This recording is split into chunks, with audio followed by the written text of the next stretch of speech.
अल्लाहुम्मा सल्ली अला मुहम्मदिन व आले मुहम्मद वज्जल फ़रजो। आज मैं आपको माह रजब की फ़जीलत बताने जा रही हूँ कि रसूल खुदा इरशाद फरमाते हैं, ये मेरी उम्मतियों के लिए इस्तग़फ़ार का महीना है। ये महीना मौलाए कायनात का महीना है। कोई अगर रजब की पहली तारीख, 15 तारीख और आखिरी तारीख को गुस्ल ले और उसकी नीयत ये रहे कि मैं गुस्ल ले रहा हूँ अपने सारे गुनाहों की माफ़ी के लिए, तो परवरदिगार उसे ऐसे माफ़ कर देता है गुनाहों से, और ऐसे वो हो जाता है जैसे वो अपनी माँ के शिकम से पाको पाकीज़ा निकला हो।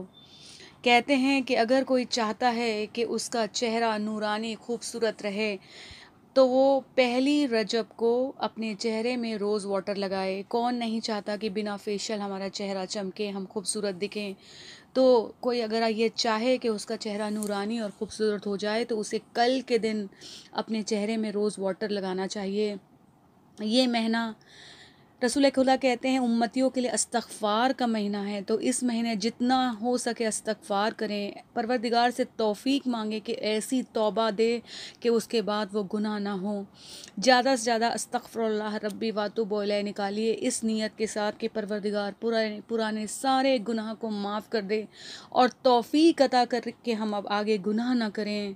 कहते हैं कि इस महीने रहमतें नाजिल होती हैं, और अगर आप चाहते हैं कि आपके मरने के बाद आप पर रहमतें नाजिल हों, तो जुमा के दिन सूरह इखलास की एक तस्बीह निकालिए।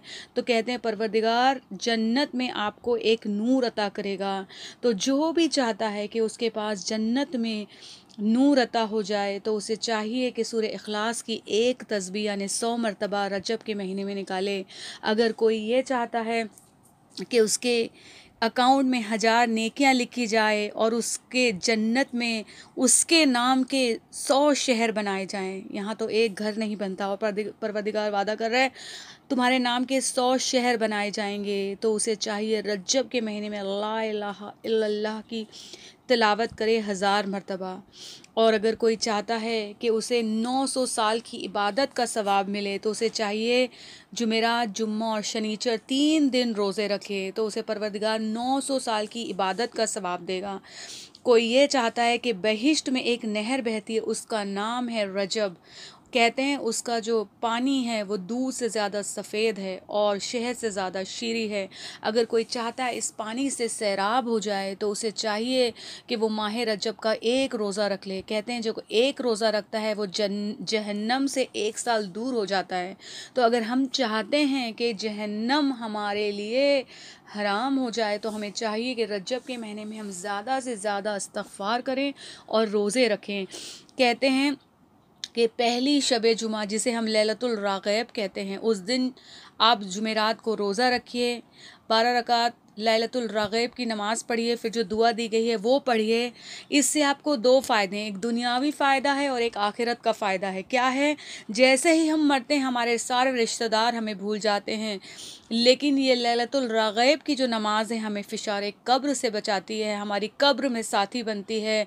यहाँ तो लोग हमें फ़ातिहा पढ़ के भूल जाएंगे, तो अगर आप चाहते हैं आपका कब्र में साथी हो, तो ये लैलतुल राग़ैब की नमाज़ ज़रूर पढ़ें। और इसका दुनियावी फ़ायदा है कि आपकी हादसे से मौत नहीं होगी, आप परेशानियों में मुब्तला नहीं होंगे, आपको परेशानियों से निजात मिलेगी। उसके बाद अगर कोई चाहते हैं आपकी नेक हाजात है वो पूरी नहीं हो रही है, तो आप 13, 14, 15 ये 3 दिन का रोज़ा रखिए। 13 का रोज़ा तो वैसे ही रखिए कि वो मौलाए कायनात की आमद का दिन है, और 14, 15 ये 3 दिन रोज़े रखिए। उसके बाद 15 को आमाले उम्मे दाऊद करिए, ये सभी किताबों में आपको मिल जाएगा। कहते हैं जो आमाले उम्मे दाऊद करता है उसके सारे परेशानी हल हो जाती है, उसकी नेक हाजात पूरी हो जाती है। लेकिन इस अमाल को नेक हाजतों के लिए कीजिए, क्योंकि इसमें परवरदिगार के बहुत सारे इसमें आज़म हैं। कोई गलत ख्वाहिश से मत कीजिए, और अगर आपके ख़िलाफ़ पूरी दुनिया हो गई है, कोई आपका साथी नहीं है, तो यह अमाल उम्मे दाऊद कीजिए।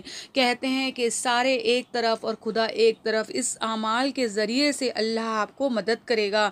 और कहते हैं जन्नत का एक जो दरवाज़ा है, एक बार आमाले उम्मे दाऊद करने से एक दरवाज़ा खुल जाता है। तो अगर हम 8 साल करेंगे, तो परवरदिगार सारे शायद हमारे लिए शायद क्या यकीनन दरवाज़े खोल दे।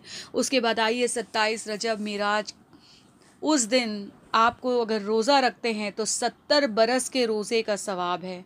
इस दिन ज़्यादा से ज़्यादा सलवात पढ़िए कि सलवात पढ़ने के बहुत फ़ायदे हैं। एक बार सलवात पढ़ते हैं 400 साल तक फ़रिश्ता अगर सवाब लिखता है तो भी पूरा नहीं लिख पाता। तो अगर हम इस दिन, क्योंकि परवरदिगार ने अपने हबीब को आसमान पर बुला लिया, तो अगर इस दिन हम सलवात पढ़ेंगे तो सोचिए कितना फ़ायदा है। तो ये दुनिया में भी हमें फ़ायदा पहुंचाएगी, आखिरत में भी पहुंचाएगी।